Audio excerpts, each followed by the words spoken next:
Trump considers a third term. For over 2 centuries, the United States has upheld the tradition of a two-term presidency, a safeguard against the consolidation of power enshrined in the 22nd Amendment. However, former President Donald Trump has once again ignited controversy by openly suggesting he might pursue a third term. Initially, such remarks were dismissed as rhetoric, a hallmark of his often provocative style.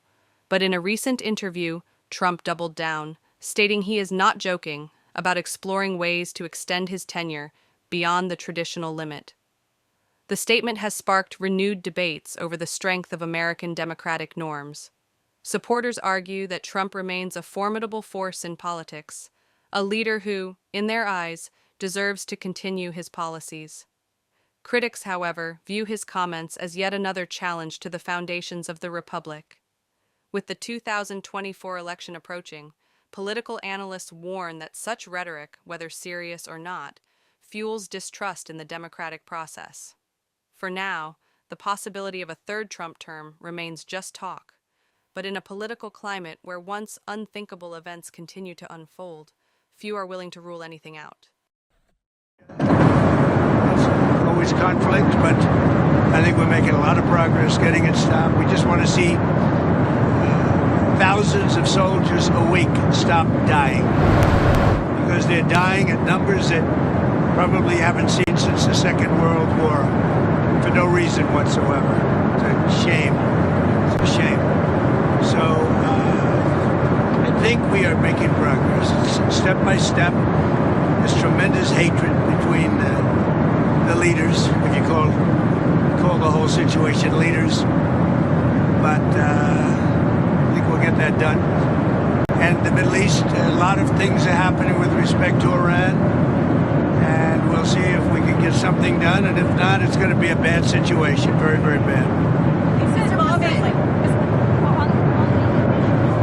Oil sanctions that you mentioned today, when will they start?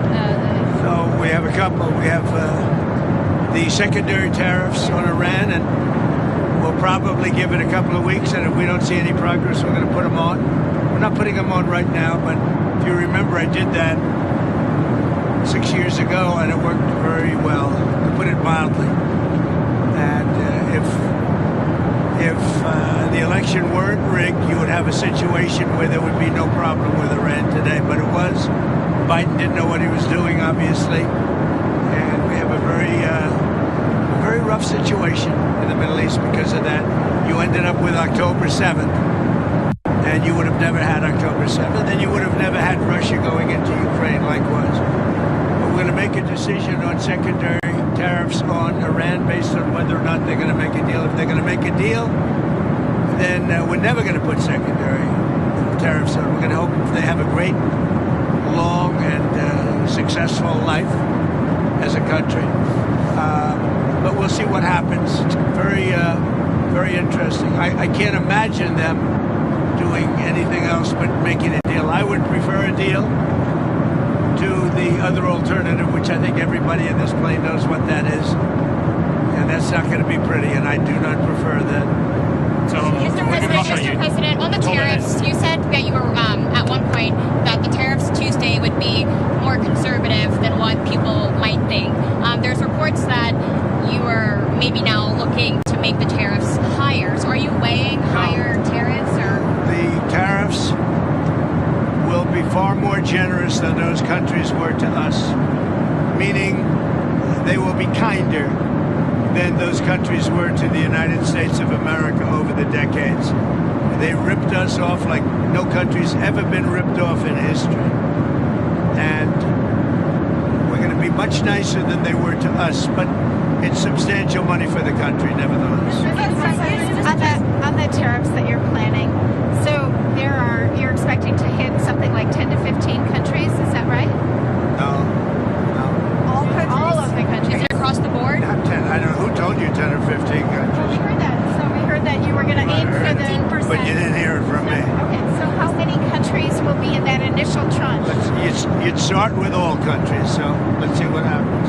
There are many countries. On the Russian... I haven't heard a rumor about 15 countries, 10 or 15. So you're starting with all countries? Well, essentially all of the countries that we're talking talking about all countries. It's not a cutoff. And if you look at the history and you look at what's happened to us, you go to certain places, go to Asia, and you take a look at every single country in Asia, what they've done to the United States in trade, and by the way, in military in a certain way. You look at, take a look at trade with Asia, and I wouldn't say anybody is treated as fairly or nicely, and but we are going to treat them. We're going to be much more generous to them in terms of heart. We're going to be much more generous than they were to us. You said that you said you were not joking about a third term, about possibly wanting a third term. Does that mean you're not planning to leave office on January 20th? I'm not looking at that, but I'll tell you, I have had more people ask me to have a third term, which is in a way a fourth term because the other election, the 2020 election was totally rigged. So it's actually sort of a fourth term in a certain way. I just don't want the credit for the second because Biden was so bad. He did such a bad job. And I think that's one of the reasons that I'm popular, if you want to know the truth. I think I'm popular because we've done a great job. I think we've had the best almost 100 days of any president. And most people are saying that. And it's an honor. We're bringing back our country. We're respected as a country again. And we're strongly respected. And people are amazed. I was with some very important people today, and they said that they've never seen a turnaround of a country as fast as this. Even look at our border. We have nobody coming in. And you can come into our country, but you have to come in legally. But we have nobody coming in to our country. It's almost shut down. They've never seen anything like this. Is that an appropriate precedent? Limits a president to 2 terms. Is it your understanding that they have to I be? don't even want to talk about it. I'm just telling you, I have had more people say, please run again.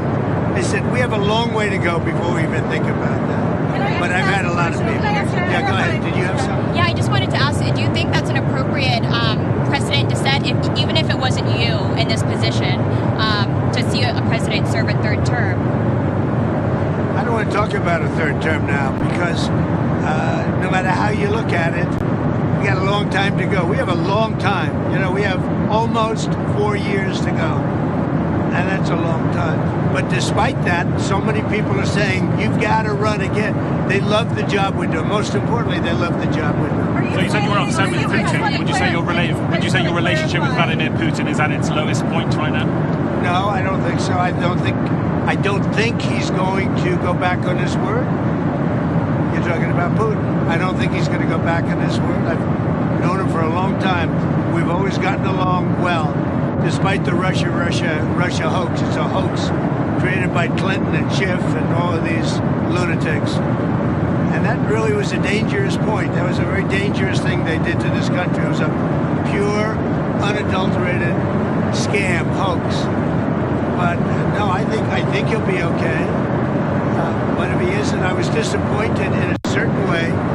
Some of the things that were said over the last day or two having to do with Zelensky, because when he considers Zelensky not credible, he's supposed to be making a deal with him, whether you like him or you don't like him. So I wasn't happy with that. But I think he's going to be good. And I certainly wouldn't want to put secondary tariffs on Russia, but if they were put on, it would not be very good for them. You know, we put secondary tariffs on, as you know, in Venezuela. And it's had a very strong impact on Venezuela. You know that every ship just got out and they left. A lot of them left. They dropped the hoses right into the ocean and they left. They didn't want to be there for a minute because they didn't want those tariffs to catch on, or they didn't want me to see them there. So the Venezuela secondary tariffs, all secondary tariffs are very strong because essentially it says if you disobey our orders, you cannot do business in the United States of America. And that's the cash cow. Will that apply to Chinese companies buying Russian oil as well, if you plan to go ahead with those? So if, in the case of Venezuela, as you know, China pulled up anchor and left. They were there. They had 2 ships there, and they left. They left empty. They didn't want to take a chance. No, we're not playing games. Okay, any other questions? Will you clarify, are you planning to leave office January 20th, 2029, or are you saying you might not? Go ahead, any other questions? TikTok. On TikTok. deadline's coming We're working on up. TikTok. We have a lot of potential buyers. There's tremendous interest in TikTok. The decision's going to be my decision, as you know, through Congress. They've given me the power to make the decision. We have a great team of people essentially taking bids. We have a lot of people that want to buy TikTok. We're dealing with China also on it because they may have something to do with it, and we'll see how that goes. But it's something I think you're going to have. I'd like to see TikTok remain alive. I mean, I'll be honest, selfishly speaking, I won the young vote by 36 points. Republicans generally don't do very well with the young vote, and I think a lot of it could have been TikTok. It could have been Joe Rogan, and it could have been a lot of things, but it was also TikTok. TikTok is it's very interesting. A lot of people want to buy it. If no deal, will you extend the deadline? Well, there'll be a deal with TikTok. I'm pretty So on the border, there are. We would. Mr. President, deadline for Russian President Vladimir Putin? Is there a deadline for Russian President Vladimir Putin to agree to a ceasefire? It's a psychological deadline. If I think they're tapping us along, I will not be happy about it. Do you think they are right now? I don't know. I don't think so. I think he wants to make a deal. And I think Zelensky, by the way, I see he's trying to back out of the rare earth deal. And if he does that, he's got some problems. Big problems. We made a deal on rare earth. And now he's saying, well, I want to renegotiate the deal. He wants to be a member of NATO. Well, he was never going to be a member of NATO. He understands that. So if he's looking to renegotiate the deal, he's got big problems. Go ahead. Mr. President, have you had any more outreach from the automakers, and are you reconsidering that at all? No. The automakers are going to make a lot of money, the American automakers, or international automakers if you're talking about they're going to build in the United States. The people that are going to make money are people that manufacture cars in the United States. Outside of the United States, that's going to be up to them. I don't care too much about that. But you have a lot of companies coming into the country to manufacture cars. As you know, the Auto Workers Union, I did great. I won Michigan by a lot. But the Auto Workers Union, they were fantastic to me. But now they're really fantastic. And even Sean Fain, who I don't know, but he obviously wasn't a supporter of mine. He's a Democrat. He said wonderful things about Donald Trump. He said, I can't believe this is finally happening. The people that manufacture automobiles in the United States are going to make money the likes of which they've never seen before. But beyond that, we have the computer companies, the chip companies, the pharmaceutical companies. We have lumber. We have everything. Steel. They're all going to do really well as long as they do their product in the United States. Thank you very much, everyone. There's a lot of discussion about stagflation now. Is that something that you're worried about, given the impact of your efforts to readjust the economy? I haven't heard that term in years. No, I don't know anything about it. This country is going to be more successful than it ever was. It's going to boom. We're going to have boom down USA. We're going to boom. And many industries. And we're going to bring manufacturing, and we're going to bring product. For instance, we need pharmaceuticals in our company. We don't want to be buying our pharmaceuticals from other countries because if we're in a war, we're in a problem. We want to be able to make our own. We have our own lumber. We have our own energy. We don't need energy from Canada. We don't need lumber from Canada. We don't need anything from Canada. We don't need cars from Canada, as an example. So we are I think we're going to have, I call it the golden age of America. I believe this will be the golden age of America. Thank you very much, everyone. Have you decided on your first foreign trip?